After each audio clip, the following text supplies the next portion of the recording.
Welcome to Try to Thrive, the podcast where passion meets endurance and every finish line is just the beginning. We're here to inspire, challenge, and share our journey through swim, bike, run, and beyond. Hello, everyone, and welcome to our third episode of Try to Thrive.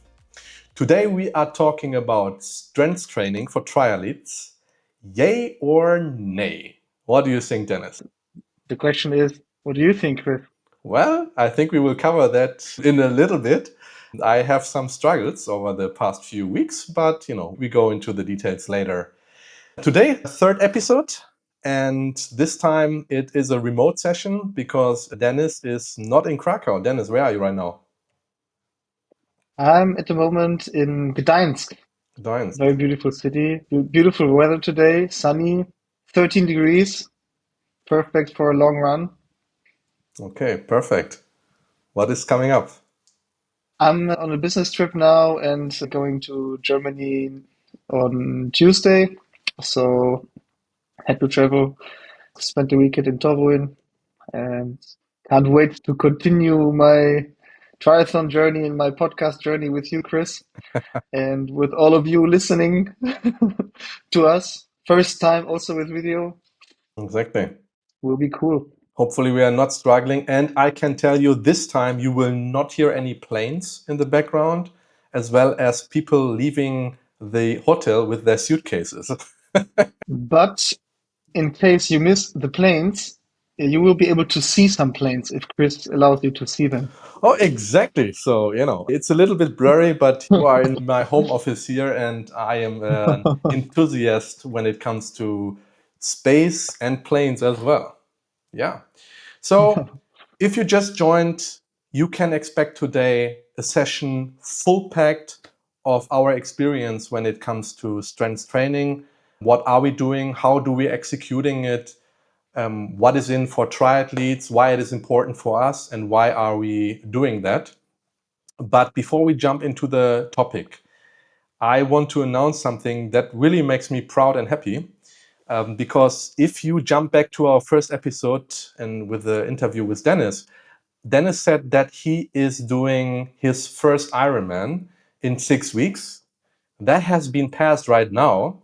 And Dennis, take us on your journey. And I can say proudly that because I was checking it on the app, a couple of people in our team, we were following Dennis on the route.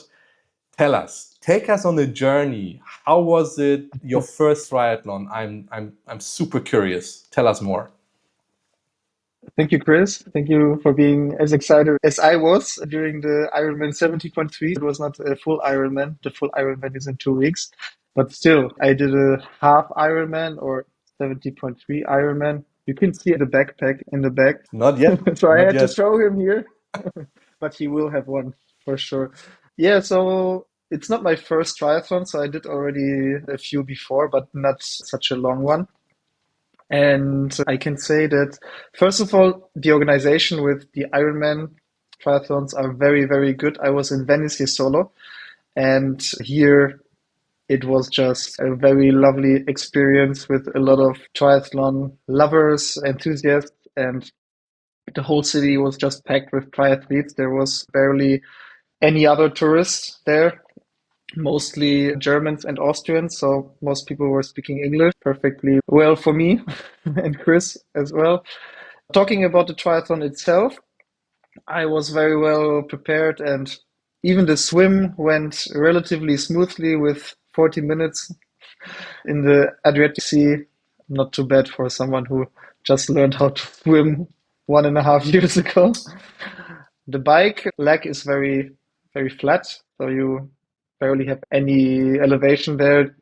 The only elevation are some bridges made especially for this triathlon so that cars can pass the course. So you have like 2 or 3 bridges where you have to go with 7, 8% uphill, which is also a little bit dangerous. A lot of people lost their bottles and some nutrition. When it comes to the bike, it was very hard to not draft. As some of the listeners know, some of you will know that Ironman triathlons are in a drafting format. If you do a Olympic triathlon, you can draft, which means you can drive exactly behind a different triathlete. At Ironman events, you cannot do that. You have to leave 12 meters in front of you. I was very surprised that most of the time I had people behind me, and very often I had people in front of me, and it was very hard to not draft because there were too many people. The flat course made it impossible. And the run, also very flat, but kind of a tricky course with a lot of turns and not so bright paths you have to run, especially on the beach. So that was not so easy. And at the end, there were a lot of people. So around 3,000 people started. And I think 2,600 made it to the finish line. And when I finished, when I was doing my last lap on the run course, it was just packed and it was very hard to overtake. So my pace went also down a little bit, couldn't keep it up because of the overtaking and the course because it was so hard to overtake. But then when you make it to the finish line, you're just very happy. I can imagine. It's worth trying it out. So if you would sum up and if you would give our listeners or you who listens to the podcast, if you would give someone an advice, what would that be? And depends on where this person is right now, right? So an advice just before the first 70.3 or advice? Advice for the preparation to survive this whole journey that you were describing. Consistency, I think, is the best advice. I felt straight after the triathlon, I felt okay. I didn't have much pain. I didn't have anything bad going on. I think I could have pushed a little bit more during the run at the end, which I didn't do. But yeah, I trained a lot. I trained very consistently, just a few rest days. And I think that's why I didn't have these problems at the end or one day after. So yeah, consistency, listen to your body, don't overdo if you feel some dangerous pain. That's my advice. Thank you so much, Dennis, for taking everyone on this journey. That was really impressive. The advice of a one-time Ironman 70.3 finisher. That's a lot of experience for you guys. We are all starting this journey, and hopefully you are following us along as well. Perhaps I can add one thing. Maybe we have someone else who did a 70.3 Ironman, or many of them, and you listen to the podcast. If you have a better advice, please comment on one of our channels or on the podcast on Spotify, wherever. If you can share your advice, we will be very happy. Great. So let's jump straight into the topic. Dennis, you are training a lot and you are doing as well some of strength training, yes? I do actually. I even started when I got back into regular sports. I started with strength training. So I do a lot of strength training twice, 3 times per week. I do it very regularly. How about you, Chris? And you know, it's exactly my weak point, Dennis.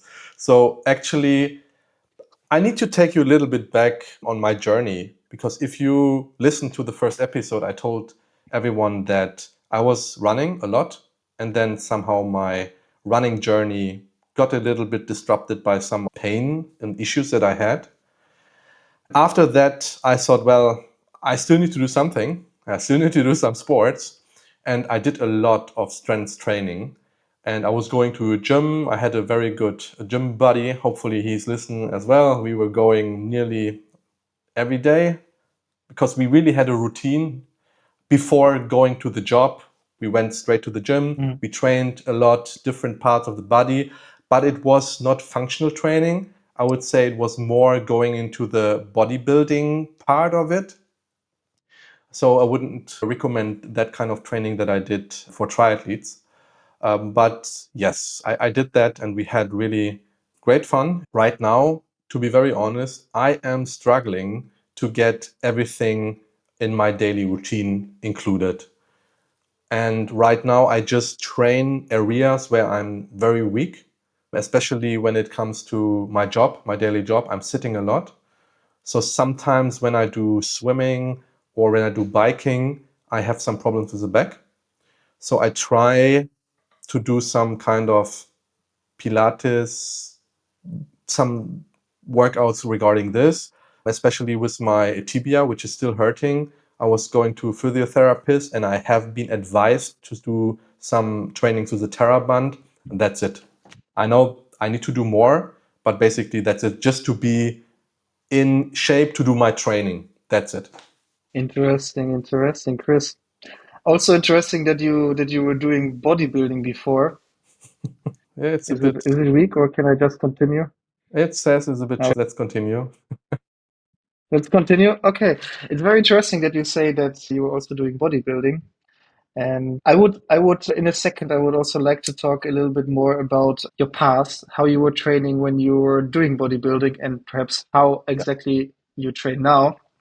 But before we come to that point, I would let all the listeners know why we actually have this podcast today about strength training. Good point. And yes, in my opinion, it's so important to do strength training.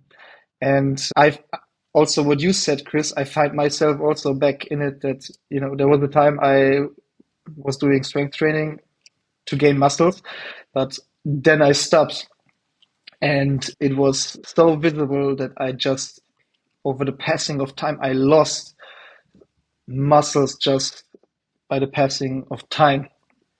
And that's why, me personally, I'm not exactly sure how you think, Chris, but me personally, I believe that strength training is so important that whatever you do, not only if we talk about triathlon, but like in general in your life, we should have a strength training routine.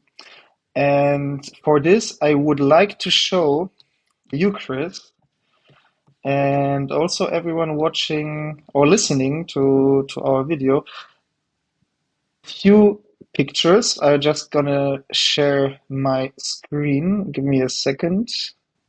So, Chris, can you see now Yes, the screen? I can see. Okay, so here you can see the MRI scan of a leg of the thighs of a 40-year-old triathlete.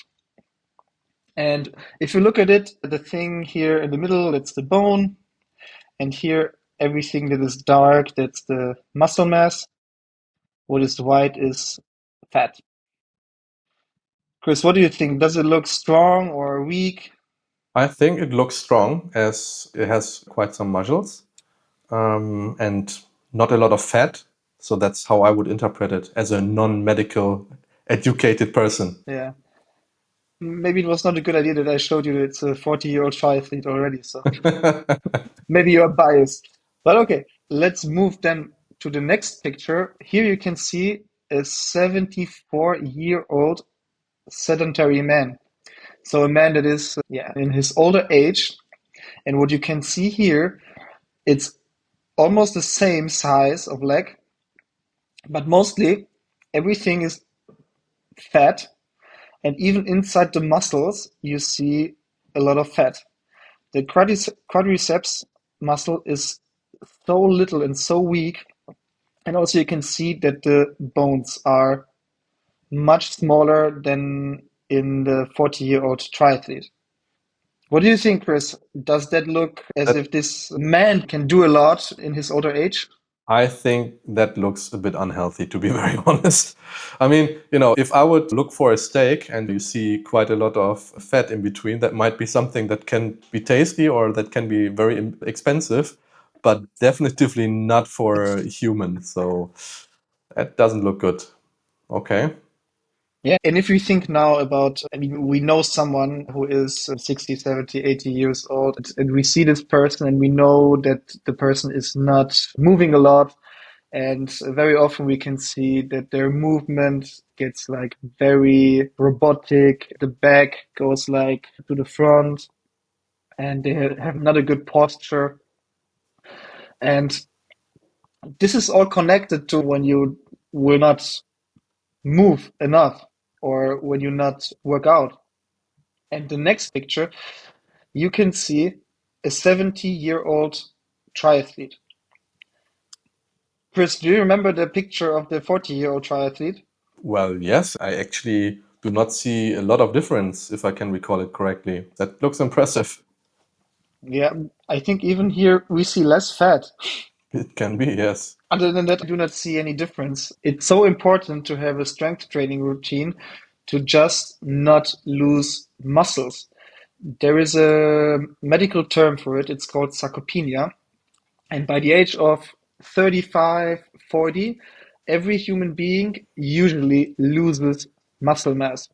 And if we don't train and fight against it, much likely, yeah, it can be that our muscles will be like this. And then it can be that we will be 80 years old and we can't get out of the house alone anymore. So why do we need the strength routine? It's not only because we want to have a PB in a triathlon, but it's the long-term goal that we want to be healthy, we want to be thriving. And that's why we've chosen the topic of strength for the third episode before we even talk about the disciplines. So that's the point I wanted to make. Chris, do you have any questions? Or do you want to see anything, or can I stop sharing the screen? I think that is a great picture and that is a good illustration how important it really is. I think from the sharing perspective, we will also put this image, a link in the show description. And you said something what is thriving me and reminding me always when it comes to strength training. Because if I see older people with a very, very bad posture, it always reminds me on I need to work on this. I need to stay on top of it because I do not want to end with a higher age like 50, 60 and have a posture that, I can't really walk straight. And that is a little bit of a fear.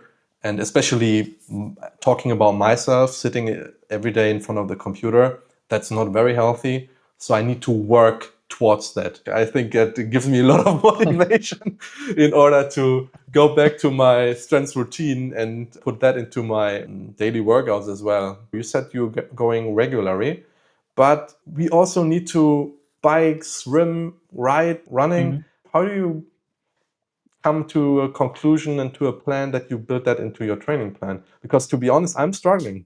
How do you do that? It's not always so easy, especially when you have a lot of high volume, which I have at the moment right now. This week, I think I have 16 hours of training, and I should have had 18 or 19 hours. So I didn't even do that much training as my coach planned for me.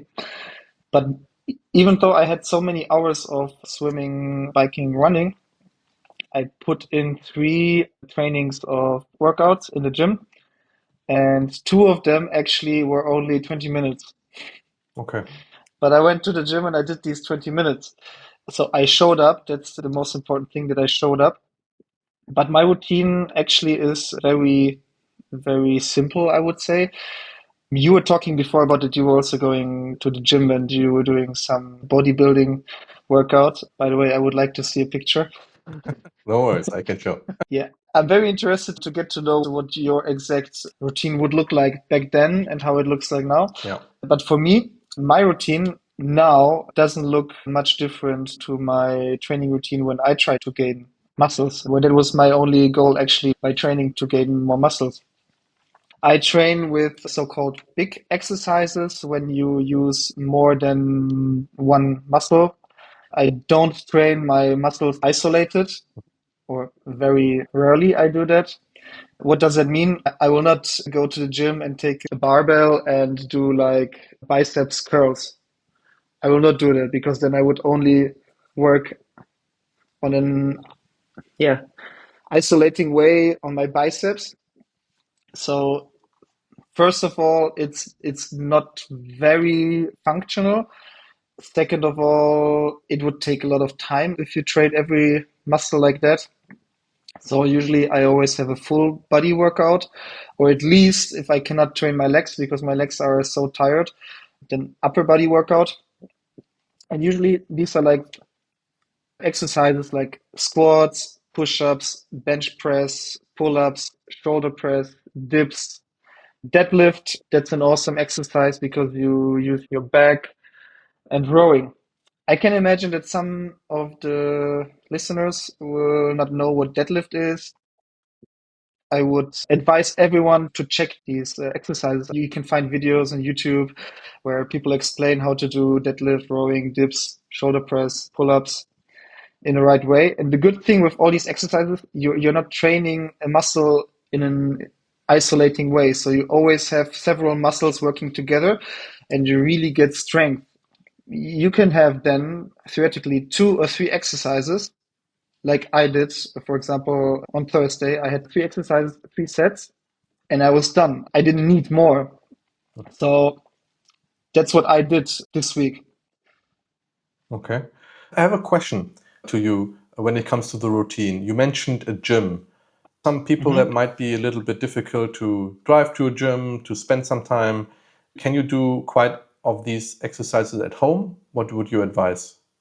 So you can also do exercises at home. You find a way where you can do pull-ups, I guess. Even if you find a place where kids play, you just hang somewhere and you can do pull-ups and push-ups. You can train your abs. You can do core workout. But in my philosophy, it's very important to have these exercises where you train several muscles at the same time. You have to also have some weight, so it needs to be more weight. For people that do it the first time, it can be very complicated the first time if you do that. Even if you have a gym, because you have to coordinate it and you have to stabilize the weight because it's free weight. So the good thing with gyms is also, which I'm also a fan of a gym, you can find machines where you can do the same movement, but you don't have to coordinate the barbell.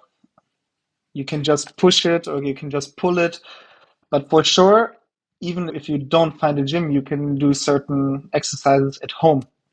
They will be just fine just to get a workout done. You can do push-ups. You can do with a chair this exercise for the triceps, for example. Then it's like similar to a dip. For example, here also online, you will find exercises that are similar. You can just search for it also online. And I believe also the most important thing is to have consistency. So you can also have some variety. It's always better to do something, even if it's only 20 minutes or 10 minutes, than doing nothing because you think, oh, I'm at home. I'm not going to do it this time. Because if you don't do it often enough, it will not work. If you only go to the gym every other week, it's not enough. Okay. So splitting even an hour workout into several days is more efficient than, having going once a week to the gym. It depends. It can also be sufficient for one person to do it in 1 hour once per week. I wouldn't generalize here, but in my opinion, if you are new to the sport and you cannot go to the gym today, or you plan to go to the gym, but you cannot go to the gym today, then do something at home. Choose 3 exercises for 3 different muscle groups and do exercises for it at home. It's for sure better than just going once per week, especially if you are completely new to strength training. I believe then it's more important to do it more often. And then 20 minutes and 3 times per week is perhaps better than once per week for 1 hour. You have to push yourself, and it's for sure better to give the impulse a few times per week than, yeah, kill yourself once Okay. and then don't do anything. A good advice, Dennis. And what I also recently heard from a friend, she was just starting going to the gym and she found a very good gym and they have some trainers, some personal training, what she's doing. And she said she's really enjoying it. It helps her a lot.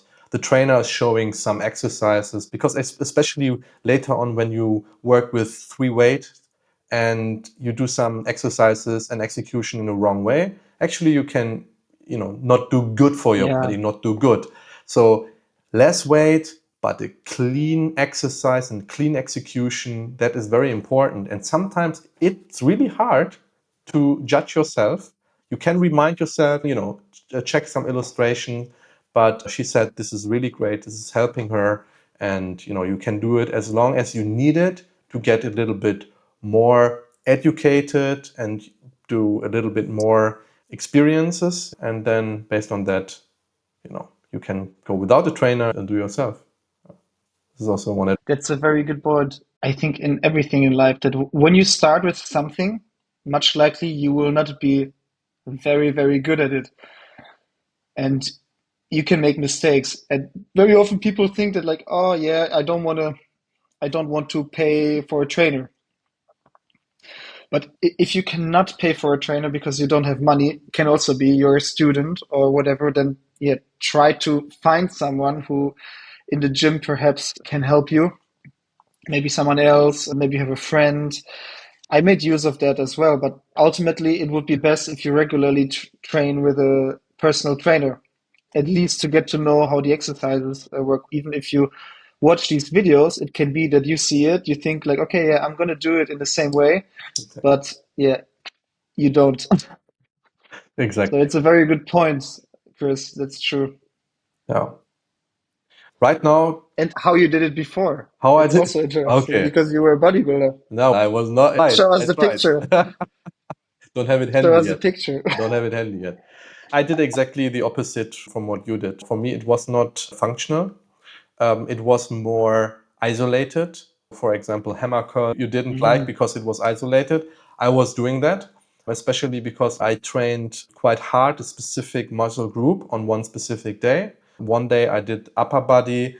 Next day I did some related core training for the back and for the belly muscles. The other day I did focus on legs, for example. So that's why I did really isolated moves. But obviously, I did also some deadlifts, bench press, squats, those kind of exercises. But really, I focused on being isolated. And if we think about our main disciplines, swimming, biking, running, isolated workouts are not very efficient. I'm with you 100%. Doing functional training is way, way more beneficial. So what I do right now in terms of workouts, I sometimes join my wife because she's pushing me as well. She's doing some home exercises on YouTube. It's a little bit motivating to have someone in front of you doing the exercise. So I did this week, actually, I did with her a training and it was great. And I was struggling, to be honest. I was thinking I'm fit, right? Because she obviously is not doing as much training as I'm doing in terms of all our disciplines. But I think she was in a better shape when it comes to all training, and I need to catch up, that's for sure. Other than this, I just train some muscles around my tibia because this is actually an area that I need to improve. And I went to a physiotherapist and she showed me that weak spots. So basically, very honest, Dennis, I started training some of my muscle groups after I had some issues. And the Mm. issues became worse over time. I was even chatting with you about that. You gave me a great hint to where to go when it comes to physiotherapy. I went to the physiotherapist and she immediately showed me my weak spots and pointed me some of the areas that I need to improve. And that's why I Mm. started. I think a lot of people have something in common with you. Me as well. We go to see a physiotherapist when we have pain. Exactly. I have my next appointment on Monday. Yeah, Actually, tomorrow. yeah. Tomorrow, 8 a.m. I switch and see physiotherapists now regularly before I have pain. And that's even better because then you very often you find out some disbalances you can have. And like with your example, with your tibia, perhaps if you would have seen a physiotherapist even earlier, you would have had less problems. What do you think? Absolutely. And if I would have even done core training or strength training before in a proper way, maybe I could save my money not seeing any physiotherapist at all. Although it's highly recommended from time to time, especially if you train hard, to see it on a regular basis. So this is also something, being proactive. And I think this is very important, not only to stay healthy, but also to stay on top of your training and execute it without any issues. Proactive strength training and core training can prevent a lot of issues. This is my personal experience, and this is an advice that I can give to you and to everyone. Chris, that's a very good advice. I agree. And if we talk about physiotherapists, even now I go so regular to see a physiotherapist, and I found out about so many different imbalances in my body. For example, one imbalance is that my lower chest is on both sides very strong, like relatively strong. I can do a lot of dips. I can do dips with additional weight. But if it comes to my upper chest, I am very weak. And that is the reason why my shoulders tend to go like this. Even when I push something, like my shoulders tend to go to the front. And this here is very weak. So only because I went to see my physiotherapist, I found out that I have this issue. So now I focus more on the upper chest Yeah. and I don't do the flat bench press now. I do the bench press inclined. Okay. I should Google it quickly, how you call it. No worries. I think also what is very a therapist is showing you the right exercise that you can do to improve.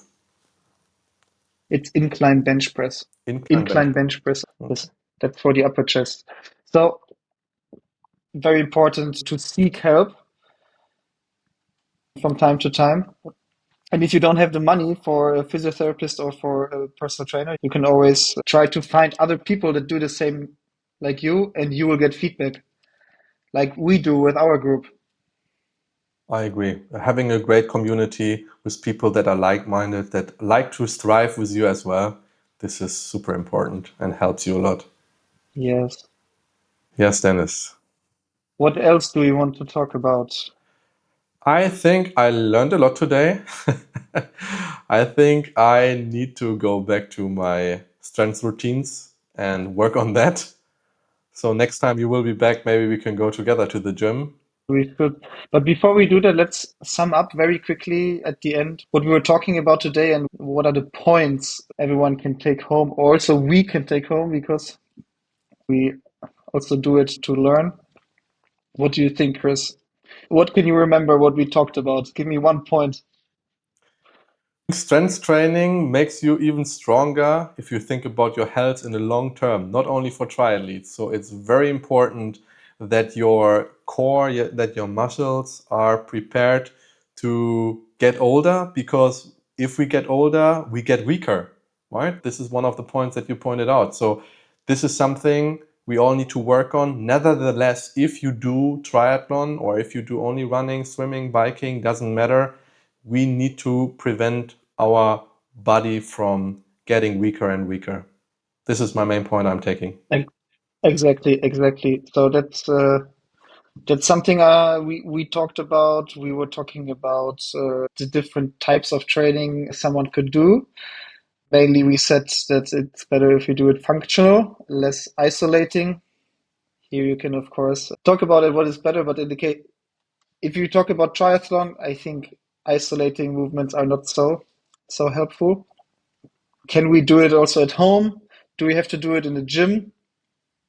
Can also do it at home. Of course, gym is better.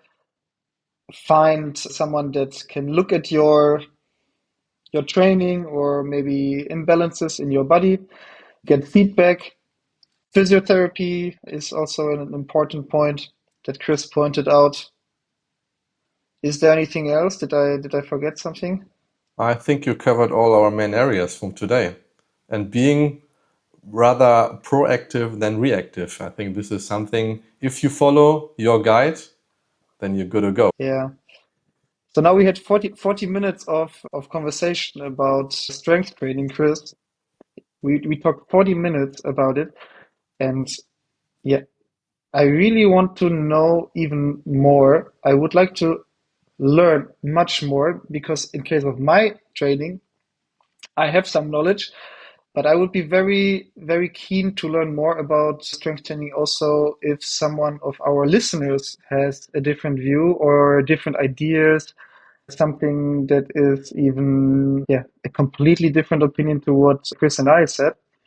That's why we also post it online, because we want to learn more.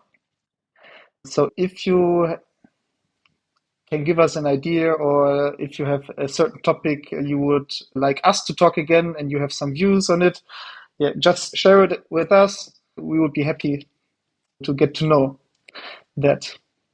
Chris, what do you think? Absolutely. Feedback is really important for us. So everyone, please share all your comments, post it on all our platforms. Follow us, like and subscribe. And with that being said, Dennis, are you ready to wrap it up? Yes, I think we are. All right. Then, Dennis, something that I would like to wish you is happy traveling. And I'm also very excited to hear your stories and following your full Ironman. That would be a pleasure. And I think we will share that as well in one of our next episodes. Thank you, Chris. I wish you also a very good week. Thank you for the nice conversation. I hope we will have the opportunity to talk again about strength training. And yeah, thanks to you, Chris, I have this motivation to do so. All right. Thank you, everyone, for joining this session. Looking forward to hearing your feedback and talk to you until the next episode. Bye bye.